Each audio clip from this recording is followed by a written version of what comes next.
What is up, all you beautiful people? Today I am here to do another leak code problem. It is March 26th, 2022, a lovely Saturday night. What better time to be doing a leak code problem than right now? That's all I know what you guys are thinking about at this point in time. Yes, I felt like today tackling a matrix problem. Matrix problems often appear in interviews and they can be kind of scary because, matrices are matrices. And there's nothing really to worry about. You just have to get used to iterating through them and watching out for boundary conditions, essentially, when you're looking at these problems. So, without further ado, let's get to the course. Today, I've decided to work on a problem called the k weakest rows in a matrix. Okay, so when I hear k weakest rows, when I see something like that, the first thing that comes to my mind is some kind of sorting that needs to be involved here. But let's read the problem statement to be short. You're given an n by n binary matrix mat of ones representing soldiers. Oof, tough for today's time. And zeros representing civilians. The soldiers are positioned in front of the civilians. Getting darker. That is, all the ones will appear to the left of all the zeros in each row. A row I is weaker than a row J if one of the following is true. The number of soldiers in row I is less than the number of soldiers in row J, and both rows have the same number of soldiers and I is less than J. Okay, that's a few conditions there.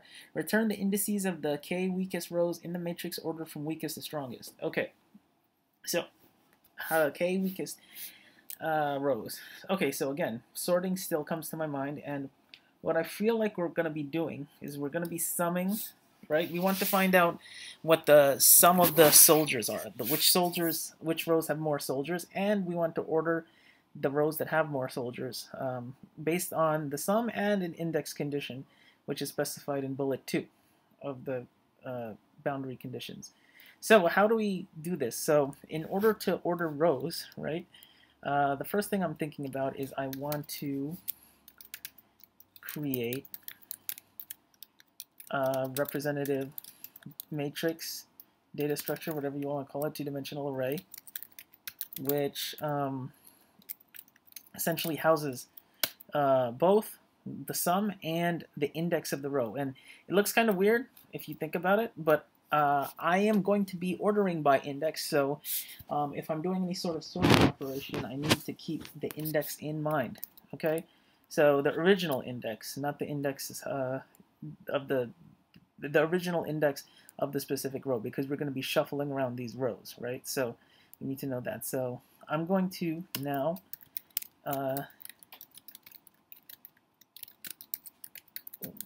iterate through the matrix and collect the sums. Okay, remember I'm collecting the sums here because that is the first condition we want to sort by.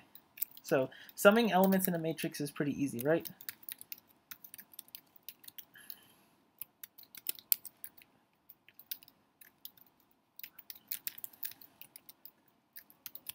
So this is me summing through the rows and columns.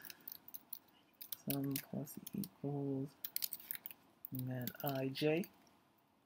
So I'm getting the sum of each row. That's why I put this sum here before the second inner iteration, right? This iteration is going through each of the indexes of each row and going 1 plus 1 is 2, plus 0 plus 0 plus 0. Total row total is 2. 1 plus 1 plus 1 plus 1 is 4. Plus 0, the total is 4. 1 plus 0 plus 0 plus 0 plus 0. The index is 1, and so forth. The sum is 1, and so forth. So now that I have the sum, here's the tricky part, or maybe the non-exactly intuitive part. I'm going to sum ordered rows. I'm going to sum the rows for the first dimension. I'm going to put the sum of the rows in the first dimension, the first index of the second dimension, sorry, the 0th index. And in the second index, I'm going to put the index itself. Now,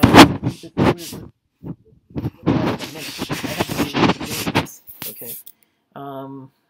and remember, the reason we need to do this is because the second criteria is here requires that we keep the rows in mind, right? The row indexes of the original rows in mind.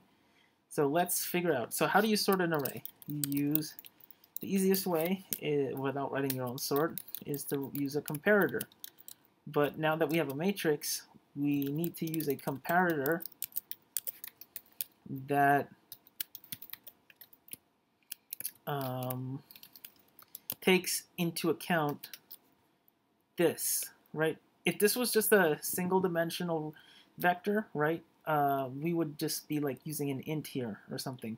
But in this case, since I'm trying to sort the entire, I'm trying to sort a data structure who's a row of, who's an array of arrays, I need to have an array as the elemental item to sort. Now let's write out the condition to sort by. Overriding the compare method, because that's what you do in comparators. A int b. Okay. Now here's again tricky part. Not tricky, but you have to remember what you're doing. So what am I going to do here? I want to make sure. How do I know if the soldiers are, if the row should be placed before is weaker than the row ahead? So the first A and B are the elements I'm trying to compare. So remember what I stored in the 0th element of ordered rows. I stored the sum. So A of 0, which is the sum for that specific row, is less than B of 0. Now that will return -1.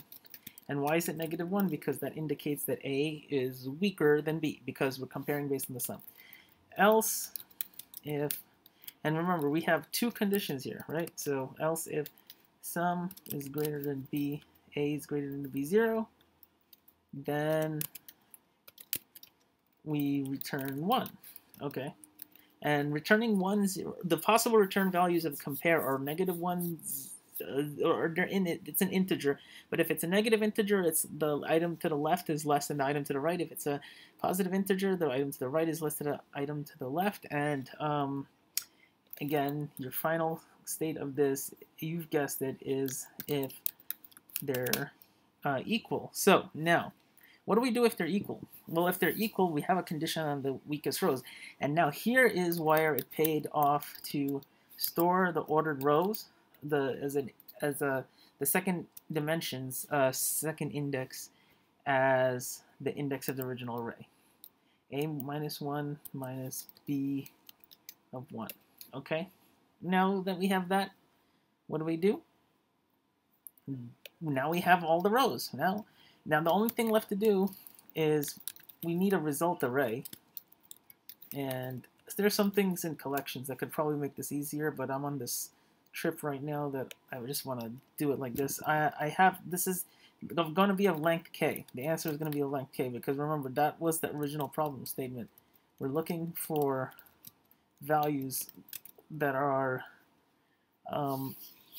we're looking for values of the indices which imply order where I is less than j. So, and we want to only go up to the k weakest indices. Okay. And we're going to iterate until we get to the length of the result array. And this should be pretty intuitive to you what's going on. If not, leave a comment in the comment section. But yeah. Okay, so ordered rows. And then return result. Okay.